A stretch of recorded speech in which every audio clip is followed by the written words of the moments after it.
Nesse vídeo, vamos apresentar o resultado do Tech Challenge 2 da Pós-Tech da FIAP, grupo 74 da turma SOAT 7. Aqui, primeiro, vou clonar o nosso repositório e mostrar a estrutura da nossa API.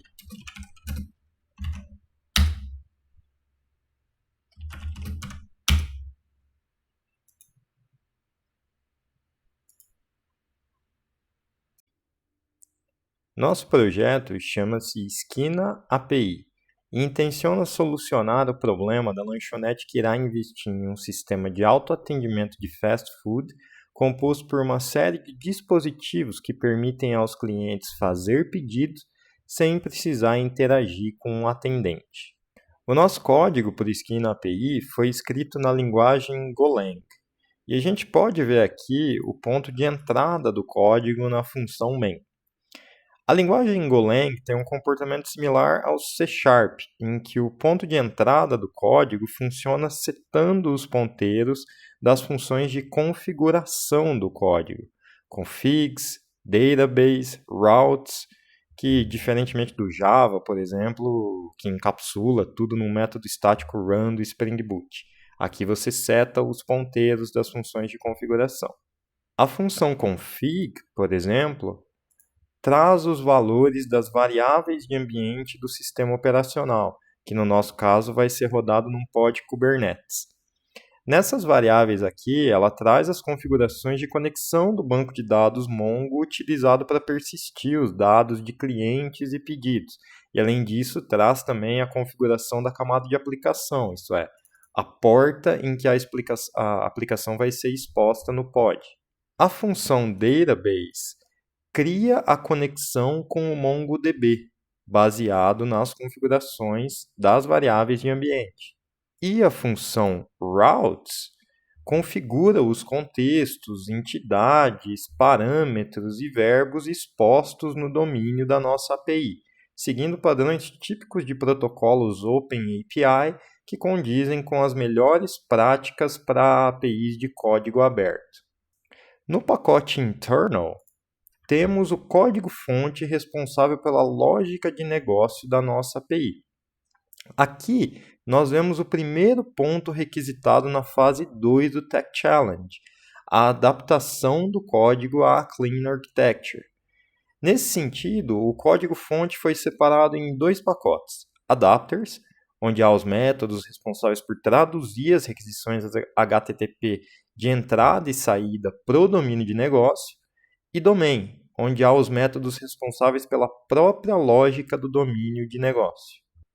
No pacote Adapters, pela Clean Architecture, toda entidade exposta ou controlada pela API é separada em 3 adaptadores: controladores, gateways e presenters. O controlador lida com o formato da requisição HTTP que é enviada à API. Ela inicia o processamento, mas contém o mínimo possível de lógica. O gateway lida com a interação desta entidade com sistemas externos, no nosso caso aqui o MongoDB. E a presenter, a camada presenter, pega esta mesma entidade e formata o seu dado de resposta, garantindo que cumpra-se o contrato da API.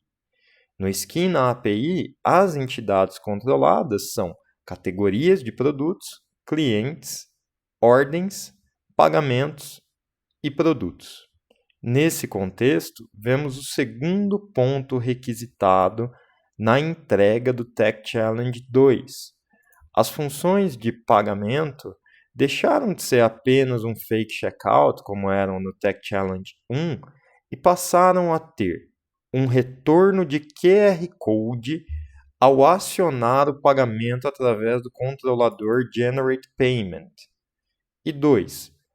Um webhook exposto através deste controlador Update Payment Status para que um agente externo atualize o status do pagamento do cliente.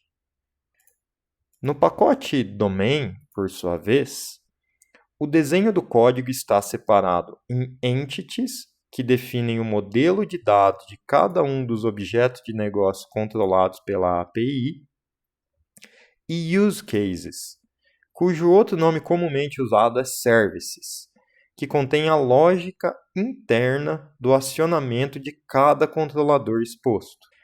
Para finalizar, no Dockerfile da API, podemos ver que no container a ser gerado com a nossa API, da linguagem Golang, é instalada junto a uma distribuição Linux Alpine, e os arquivos necessários são copiados e comandados para rodar a aplicação e expô-la na porta 9090 do nosso container. Em seguida, agora, o meu colega Marcos Fritz vai explicar a arquitetura Kubernetes do nosso projeto. Dentro do nosso repositório, temos um diretório chamado Kubernetes. Dentro desse diretório, temos todos os arquivos de configuração necessários para configurar o nosso ambiente e iniciar nosso ambiente em qualquer cluster Kubernetes. Eu vou passar brevemente sobre cada arquivo e explicar sua finalidade. O primeiro arquivo que nós temos é o MongoDB-PV. Ele é responsável pela criação de um Persistent Volume. Neste caso, estamos definindo um Persistent Volume de 4 GB. O modo de acesso a ele é escrita e leitura. Definimos um host path, qual está direcionado a um diretório no nosso host. E também vinculamos ele ao storage class padrão, que seria o host path. Aqui nós temos o PVC. Nosso PVC ele também está vinculado ao storage class host path, que é um storage class padrão para todos os clusters Kubernetes.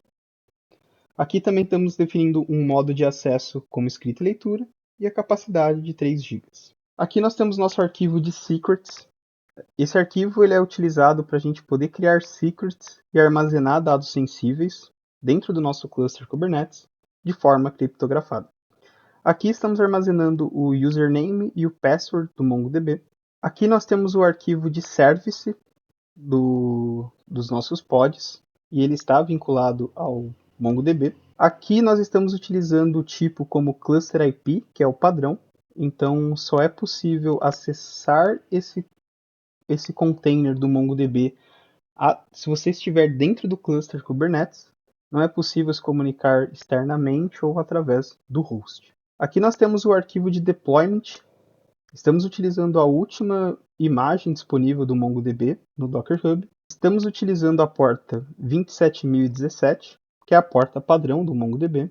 E aqui definimos também algumas variáveis de ambiente. Neste caso, estamos definindo qual que é o username e o password, utilizando a secret.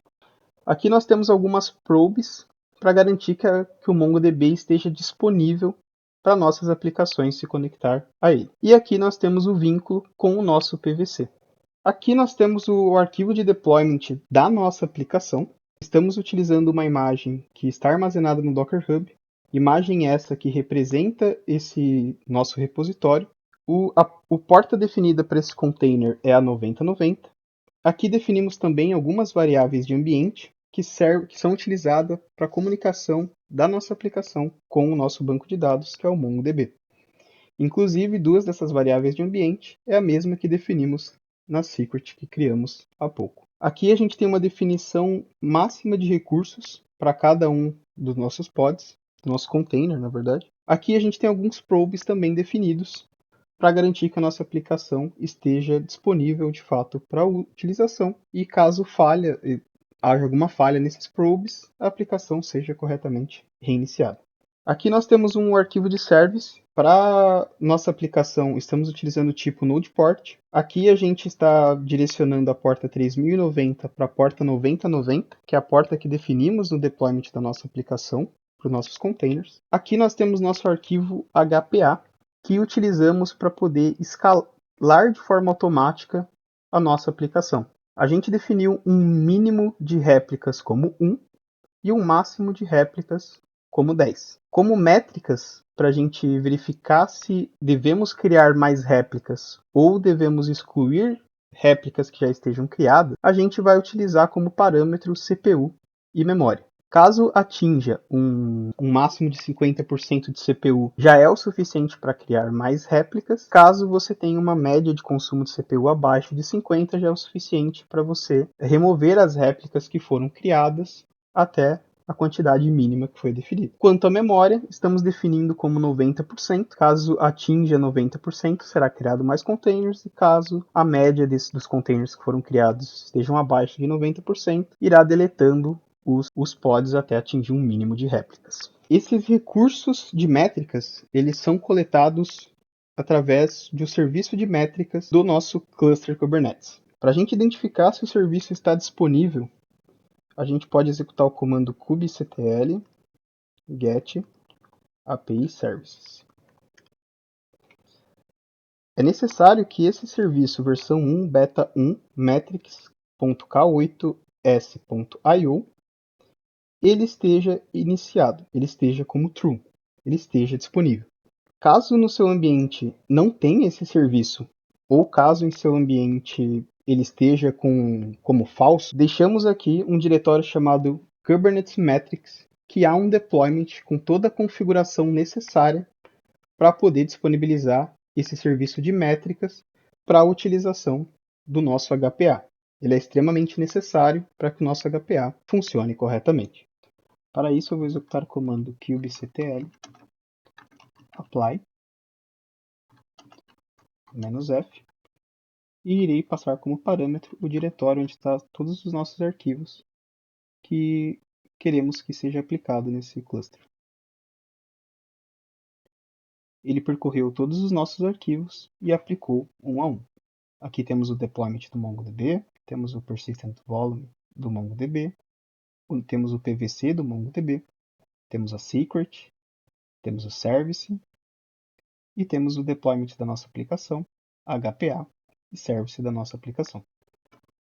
Para verificar se os pods já estão disponíveis, irei utilizar o comando kubectl get pods e irei passar o parâmetro watch para a gente poder observar isso em tempo real.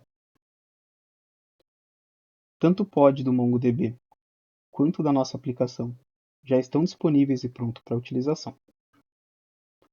Eu irei verificar também se o nosso HPA está configurado corretamente, através do comando kubectl get HPA, e vou utilizar também como parâmetro o "-watch" para a gente realizar a monitoração em tempo real. Perfeito. Aqui está a configuração do nosso HPA. Aqui está qual que é o target, ou seja, qual que é o gatilho para criação ou redução das nossas réplicas. 50% seria o que foi definido para a CPU, 90% para a memória. E aqui nós temos o total utilizado neste momento. Aqui a gente tem a quantidade mínima de pods, quantidade máxima de pods e quantas réplicas estão ativas nesse momento e qual o tempo que está no ar o nosso HPA. A gente também pode utilizar este mesmo comando para poder identificar a configuração e criação dos outros itens que tem no nosso diretório Kubernetes, como por exemplo get PVC. Ele vai listar o PVC que criamos, a qual volume esse PVC está anexado, qual o storage class, tempo que ele está no ar. Podemos realizar esse mesmo comando também para o nosso PV, que vai mostrar qual é a capacidade, o modo de acesso, qual o status dele, neste caso está como bound, qual é o client, o storage class definido para ele e qual o tempo que ele está disponível. Também podemos fazer isso para o nosso service. Então aqui a gente tem o service do MongoDB, como havia mencionado, ele está com o tipo de cluster IP. Aqui nós temos o service da nossa aplicação, está como node port e está disponibilizando externamente a porta 31.090. Basicamente, com isso, a nossa aplicação já deve estar acessível através do endereço localhost 31.090. Este path aqui é a definição do nosso Swagger. Então, atualizando essa página, eu já devo conseguir acessar a nossa aplicação e utilizar a mesma. O primeiro grupo de APIs que nós temos seria de categorias, que é o primeiro que a gente precisa configurar para tornar o nosso sistema utilizável. Aqui nós temos um CRUD completo, Eu vou iniciar adicionando as categorias padrão do nosso projeto. Então, vou adicionar a categoria de sobremesa. Irei adicionar a categoria de acompanhamento. Irei adicionar a de lanches. Irei adicionar a de bebida. Apenas para demonstração das demais APIs, eu vou adicionar mais uma categoria, que não é requisito do nosso projeto, porém apenas para simplificar a utilização. Aqui nós temos a resposta da nossa API, o status 201, que corresponde ao item criado. E aqui nós temos o produto que foi, a categoria que foi criado, contendo o ID, nome, descrição, e temos também um stamp de data de criação e data de atualização. A partir desse momento, eu posso utilizar a API de GET para retornar as minhas categorias. Posso utilizar paginação também. E aqui, como podem ver, todas as categorias que foram cadastradas estão disponíveis. Eu vou copiar o ID da categoria Shakes, que vamos utilizar para teste. E primeiro eu vou fazer uma alteração dessa categoria. Eu vou utilizar o método patch, porque eu quero alterar somente uma propriedade, que vai ser a propriedade de descrição. Vou executar. O JSON estava incorreto. Agora funcionou corretamente. Ele já me retorna o novo objeto da categoria que fizemos a alteração com sua nova descrição. Se realizarmos novamente um get, e dessa vez vamos fazer um get através do ID, pois eu quero retornar somente essa categoria que eu alterei, a gente pode notar que a alteração foi concretizada. Agora, eu irei utilizar o método put. O método put ele irá fazer um replace da categoria existente, então eu passo como parâmetro o ID. Aqui eu vou definir uma nova descrição, vou colocar apenas como teste. Vou executar. Ele já retorna para a gente o objeto dessa categoria. Se a gente realizar o mesmo get novamente, ele já vai estar completamente atualizado. Como pode ver, foi atualizado somente a data de atualização e não a data de criação. Agora eu vou deletar esse item.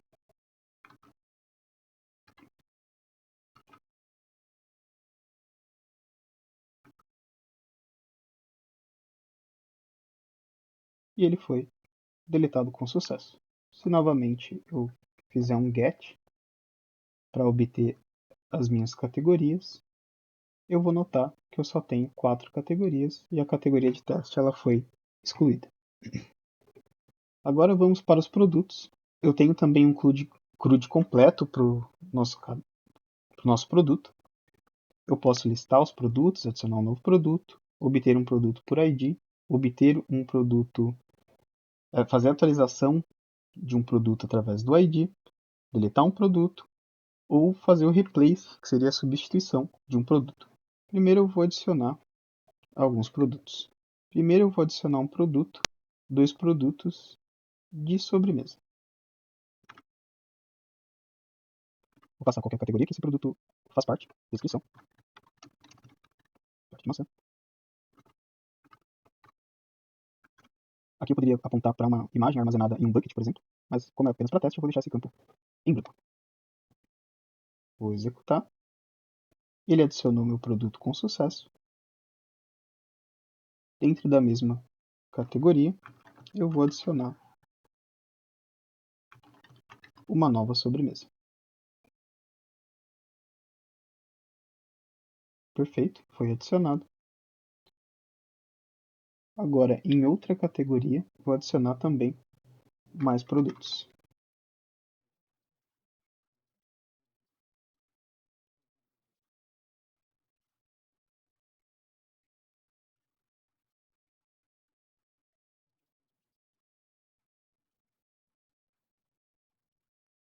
Perfeito, nosso produto foi adicionado. Agora eu vou listar os produtos existentes. Aqui ele me retorna todos os produtos que eu adicionei. Também é uma API que possui paginação. Eu posso também filtrar por uma categoria específica. Vou selecionar a categoria de lanches, por exemplo. Passo como parâmetro. E ele irá me retornar somente os produtos pertencentes a essa categoria. Eu posso obter um produto por ID também.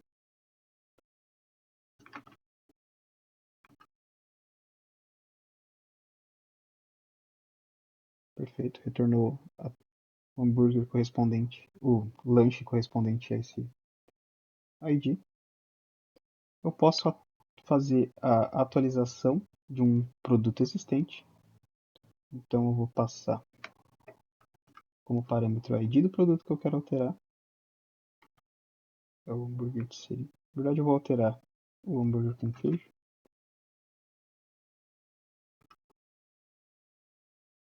E como é um put, eu preciso passar todos os parâmetros. Então eu vou manter ele na categoria de lanches.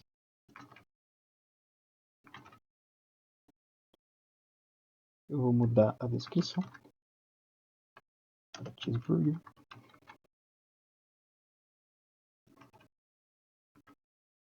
E vou modificar o preço dele também.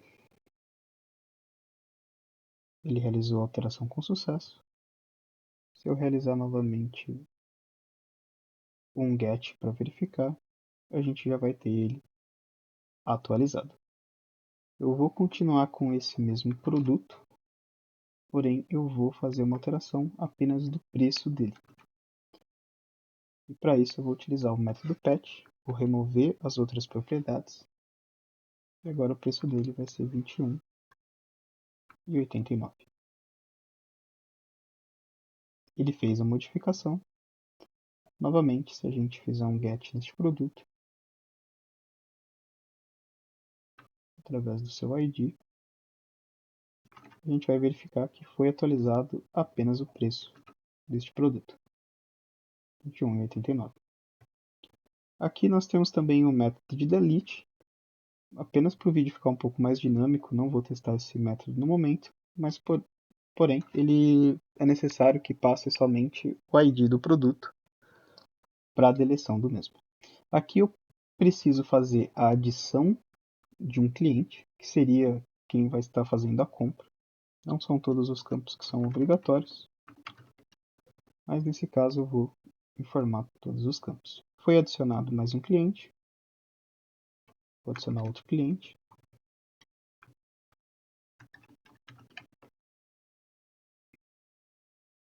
Foi adicionado o cliente João Souza.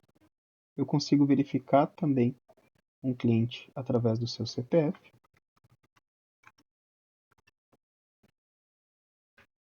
Retorna os dados do nosso cliente. Agora eu vou simular a criação de um pedido. Para adicionar um novo pedido, eu preciso informar qual que é o cliente. Eu preciso informar quais produtos que eu desejo. Esse cliente ele vai obter uma torta de maçã.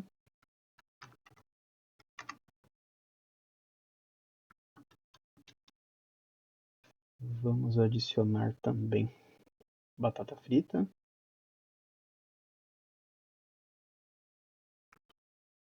Apenas uma batata frita. E vamos adicionar um lanche.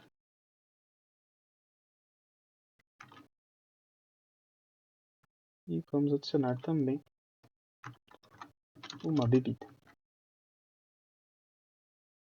Perfeito. Então estamos informando qual que é o cliente, temos nosso produto, nossos produtos e vamos realizar a criação do nosso pedido. O nosso pedido ele foi criado com sucesso. Aqui nós temos o ID do nosso pedido, nós temos a order, que seria a senha para retirada desse pedido. Este número ele é incremental e após 24 horas ele volta para o número inicial. Porém, caso o status do pedido ainda esteja como em andamento, ele passa para o próximo pedido. Então aqui a gente tem a identificação do nosso cliente, os itens e os valores calculados. Temos também o valor total o status do nosso pedido e a descrição. O status está como 0, significa que esse pedido foi criado. Nós vamos adicionar um novo pedido. Por questão de rapidez, eu vou manter as mesmas informações, porém eu só vou aumentar os itens do pedido. Vou executar e eu tenho um novo pedido criado. Esse é o novo cliente, essa é a nova senha. Aqui são os itens do pedido, com o valor calculado por item, e também com o valor total e o status do pedido, como criado. Aqui eu posso obter detalhes de um determinado pedido. Eu vou listar os pedidos só para eu poder obter um ID. Passo o ID como parâmetro. E aqui ele me retorna apenas dados do pedido correspondente a esse ID. Aqui eu tenho o método patch, que serve para atualizar o status do nosso pedido. Como teste, eu vou usar esse pedido. Eu vou mudar o status dele para 3. O status foi alterado para pronto. Se eu novamente realizar um get no nosso pedido, a gente vai ver que o status dele está como 3 e ele está pronto. Já o meu outro pedido, eu vou simular um pagamento deste pedido. Eu vou copiar o ID. Eu vou vir na minha API de getPayment, informar qual que é a ordem, vou executar. Ele gera um QR Code. Esse QR Code ele é gerado para o número do pedido em específico. Por enquanto, ainda não estamos utilizando o Mercado Pago ou qualquer outra financeira como método de pagamento. Aqui é só uma simulação com os dados mocados e um QR Code que é gerado dinamicamente. Supondo que a gente fez o nosso pagamento através do Pix, a financeira pode, via webhook, enviar o status desse pagamento, sendo o status 0 como negado ou não aprovado e o status 1 como aprovado. Aqui eles precisam informar para a gente qual que é o ID deste pedido e qual que é o status. Vamos executar. Ele traz a informação para a gente que a ordem de pagamento foi atualizada com sucesso. Se nós fizermos um get com este ID, vamos verificar que o produto está como recebido. O status foi alterado para 1. Se a gente fizer um get da nossa lista de pedidos, ele irá retornar todos os pedidos de acordo com a ordenação que foi definida no escopo desse projeto.